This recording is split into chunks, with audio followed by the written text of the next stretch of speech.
Olá, bem-vindo a mais um vídeo de número 130. Ah, Bem-vindo, prazer ter você aqui. Eu sou o Marcos, se esse é o primeiro vídeo que você está vendo. Eu entrei no YouTube no ano passado, como eu falei aqui, esse é o vídeo de número 130, então eu estou aqui há pouco mais de 4 meses. E eu comecei no final do ano passado, decidi começar a gravar, porque eu quis contar um pouco sobre a minha história, quis contar um pouco sobre a minha jornada, quis falar para vocês e dividir com você um pouco sobre a minha experiência. Eu tenho 48 anos e então eu já vivi algumas coisas. Eu sou pai, tenho 2 filhos, sou casado, então eu tenho 2 empresas. Então eu já vivi algumas coisas ao longo desses anos e eu acredito que toda experiência ela é válida. E aí, independente se essa experiência seja minha ou sua. O que eu quero dizer com isso? Eu acho que o mais importante, de nós ouvirmos a experiência do outro, é nós adaptarmos a nossa realidade. Então, eh, eu fiz um vídeo sobre paternidade, por exemplo, e eu falei sobre 3 erros que eu cometi. Eu cometi vários erros, mas eu quis destacar 3. Eu também falei sobre acertos que eu cometi, né, acertos na paternidade. E aí no trecho lá do vídeo de paternidade eu falei: "Olha, alguns erros que eu entendo que o meu pai cometeu comigo, eu não vou repetir com meus filhos". Então o que eu quero a minha o meu real objetivo aqui no YouTube inicialmente, é que através de minhas experiências, vocês possam também adaptar e vocês possam evitar erros que eu cometi, né. E estudar e verificar se os acertos que eu menciono aqui, se eles são possíveis de você executar aí na tua vida. Então eu comecei fazendo isso, né. Os 50 primeiros vídeos eu falei só sobre mim. Depois dos outros 50, porque eu fiz uma série de 100 vídeos em 100 dias, eu incluí também vídeos relacionados ao comércio e à logística internacional, que é a minha área de atuação desde 2003. Então eu vou completar esse ano aqui 23 anos de atuação nessa área, e eu tenho uma empresa voltada para esse serviço. Então por isso que eu decidi então falar sobre esse assunto também. Mas depois que acabou a série de 100 vídeos em 100 dias, eu continuei falando sobre a minha experiência, mas comecei a focar na minha jornada. Porque em 2025 eu me coloquei no modo aluno, né? Eu até nomeei a minha nova fase da vida como modo aluno. E eu tenho feito alguns vídeos sobre esse assunto, sobre o que é voltar a estudar, como é, quais são as adaptações de rotina, como é que eu faço para conciliar o trabalho com o estudo, como é que eu faço para melhorar minha produtividade, ou seja, então eu comecei a falar sobre esses assuntos. E agora no começo do ano, é natural que e outra, e você encontra vários vídeos aí, né, na internet, é natural que você fale sobre planejamento, sobre promessas de início de ano, né.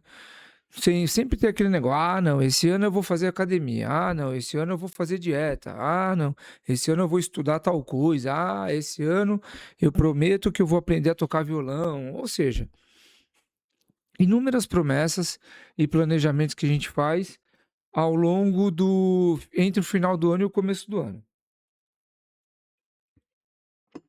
E aí, eu comecei a falar sobre isso e, de uma forma natural, sem planejamento, nada, eu entendi que o para que esse planejamento, esse seu sonho, você consiga colocá-lo em prática, a parte mais importante é você criar o hábito. Então, ah, eu comecei a falar sobre isso, né, comecei a falar sobre isso agora nesse começo de ano. Estamos no começo do ano ainda, né, então eu comecei a falar sobre isso e hoje eu vou falar mais uma parte, do que eu já falei, né? Então eu falei primeiro sobre como três dicas de como criar um hábito. Depois eu falei sobre o melhor dia para se começar um hábito. Eu falei também sobre qual é o melhor meio para você iniciar um hábito, né?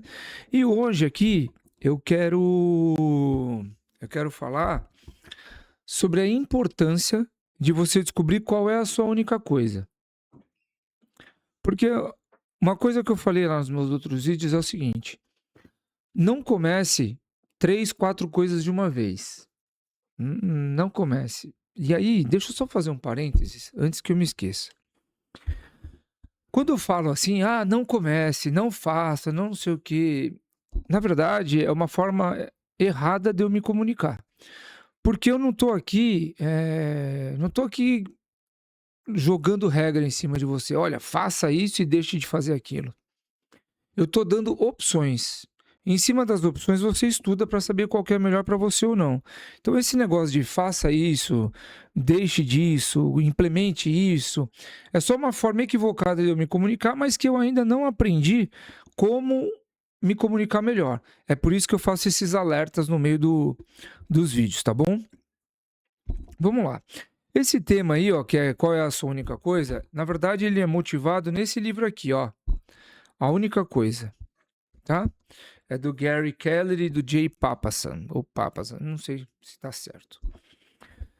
Os autores, eles buscam esclarecer e buscam ajudar os leitores que a quantidade de atividades não é o ponto relevante para se ter o sucesso, e sim o foco aplicado na atividade que muda o patamar da sua vida. Então tá nesse livro aqui. Escolher ou descobrir a única coisa, ela não é uma tarefa fácil, não é. Principalmente quando nós somos funcionários de uma empresa, certo? E os nossos superiores, eles determinam quais as atividades que nós temos que executar. Então, é meio que assim, você não pode escolher, né? Mas ainda assim, eu acho que a gente precisa analisar todas essas atividades que os nossos superiores eles nos passam e a gente precisa descobrir qual delas tem mais relevância.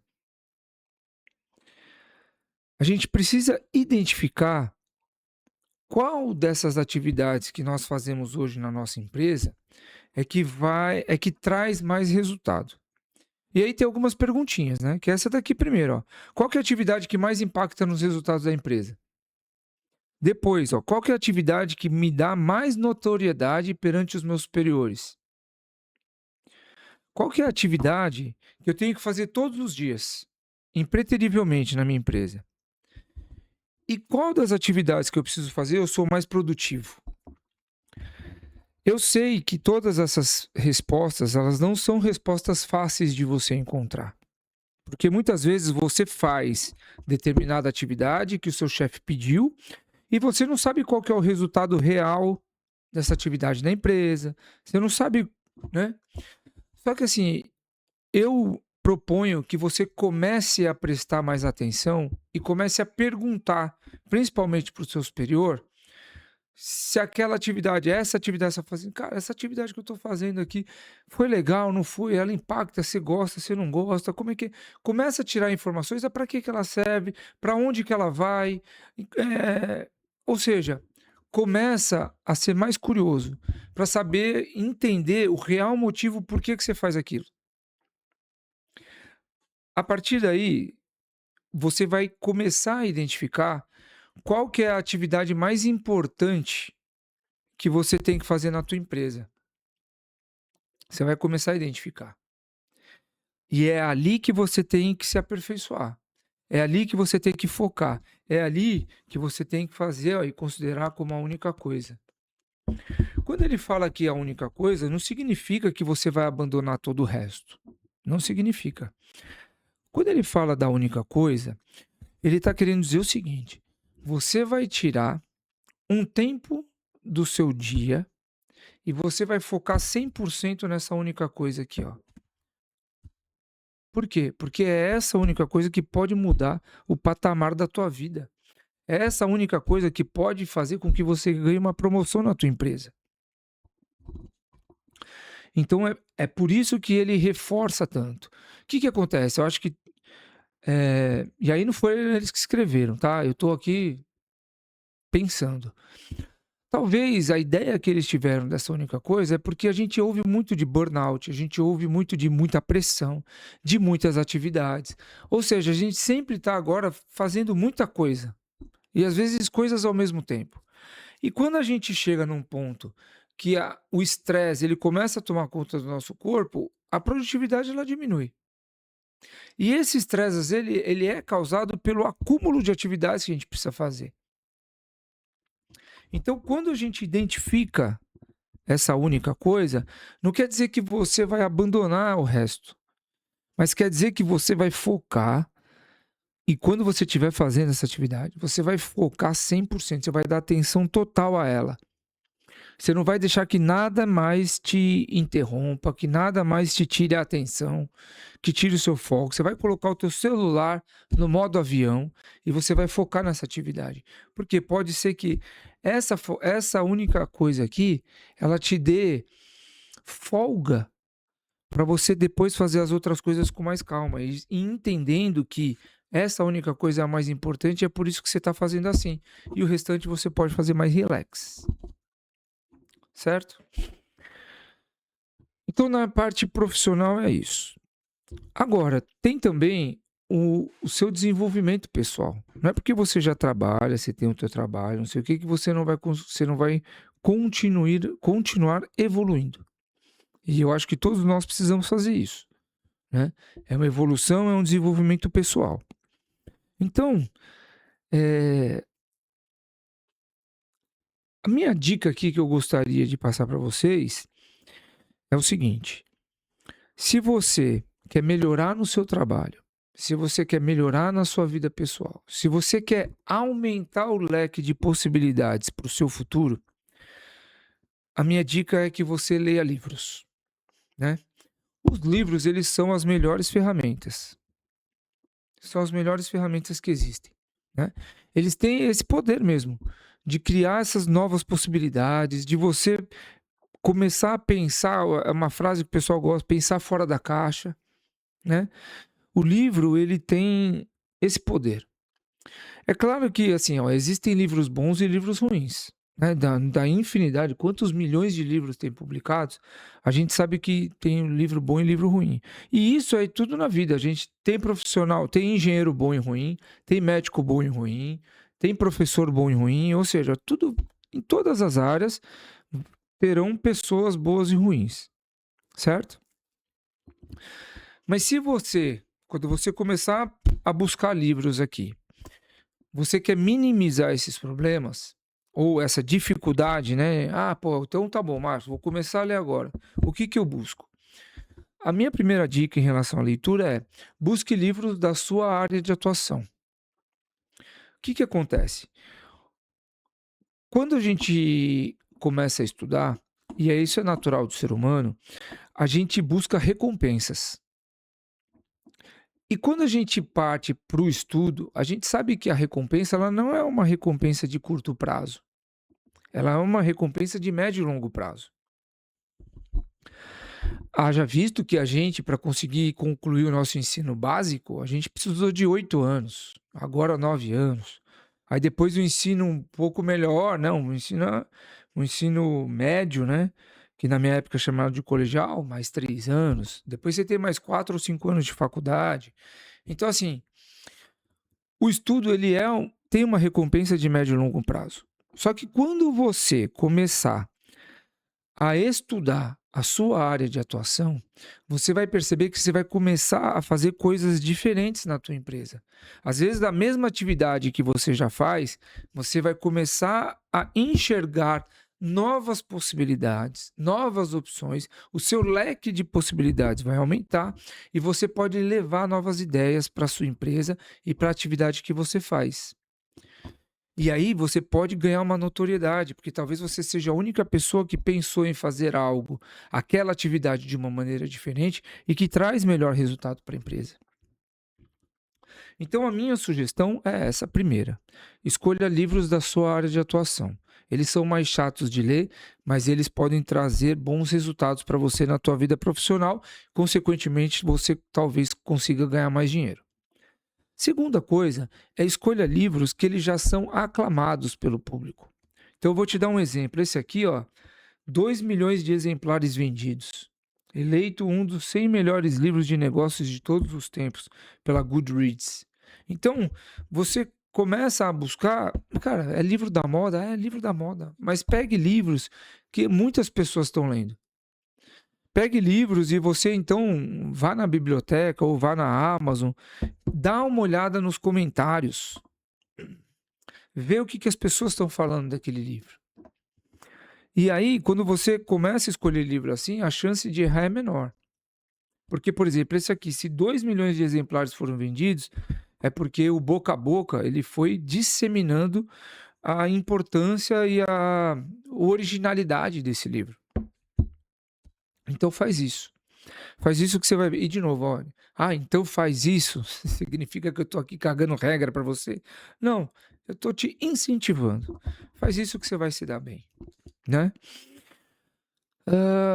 Outra dica importante em relação a isso é o seguinte: aqui no YouTube tem muitos, mas muitos YouTubers ou muitos canais que eles exploram esse universo da leitura.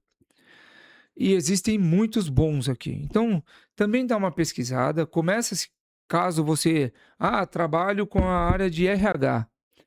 Quais são os livros de RH que estão aí aclamados pelo público? São esses. Coloca depois na busca do Google para você ver se tem alguns canais que já falaram sobre esse livro. E aí você passa depois a acompanhar essas pessoas que você gostar do conteúdo, que você vai ver que também é um conteúdo valioso. Muitas pessoas têm, tem aquele preconceito, o youtuber, não sei o quê, mas tem muita gente que só quer ajudar. Tem muita gente que só quer registrar a jornada. Tem muita gente que só quer genuinamente ajudar o próximo. Então, você vai conseguir identificar aquele que quer só estar lá para ganhar fama, aquele que está lá só para ganhar dinheiro, ou aquele que verdadeiramente quer ajudar as pessoas, você vai perceber. E por fim, eu vou deixar uma passagem que está escrita aqui no livro, que não foi nem o Gary nem o Jay, ele pegou de um outro livro, de um outro autor, mas que eu gostaria de falar aqui para vocês, que é o seguinte, está escrito aqui, ó: seja como um selo de correio, fique grudado em uma única coisa até chegar ao seu destino. Essa frase é do Josh Billings. Eu espero que eu tenha te ajudado com esse vídeo. Obrigado e até amanhã.